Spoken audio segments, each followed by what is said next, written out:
அன்பு நண்பர்களுக்கு வணக்கம். இனியவை 40 செய்யுள் 35. ஒற்றினான் ஒற்றி பொருள் தெரிதல் மாண்பினிதே, முன்தான் தெரிந்து முறை செய்தல் முன்னினிதே, பற்று இளனாய் பல்லுயிர்க்கும் பார்த்து உற்று பாங்கு அறிதல் வெற்றிவேல் வேந்தற்கு இனிது.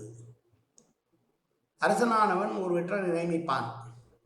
அந்த ஒற்றன் சொன்ன செய்தியை மற்றொரு வெற்றனை வைத்து ஆராய்ந்து பார்த்து முடிவெடுப்பதுதான் அரசனுக்கு நல்லது. ஒரு ஒற்றன் கூறியதை அப்படியே ஏற்றுக்கொள்ளாமல் பிரிதொரு ஒற்றவனை அவனை உற்று பார்க்க வைத்து ஒப்பிட்டு நோக்கி முடிவெடுக்க வேண்டும் அரசன். அப்படி செய்வது அவனுக்கு நன்மையை தரும். ஆராய்ந்து பார்த்து நீதி வழங்குவது இனிது.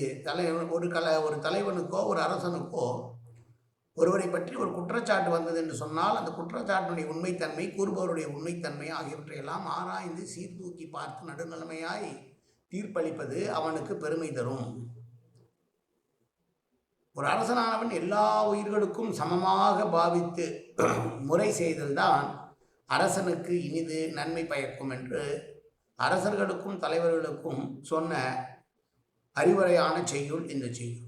மீண்டும் ஒரு முறை செய்யுளை பார்ப்போம். ஒற்றினான் ஒற்றி பொருள் தெரிதல் மாண்பினிதே, முன்தான் தெரிந்து முறை செய்தல் முன்னினிதே, பற்று இளனாய் பல்லுயிர்க்கும் பார்த்து உற்று பாங்கறிதல் வெற்றிவேல் வேந்தற்கு இனிது. நன்றி, வணக்கம்.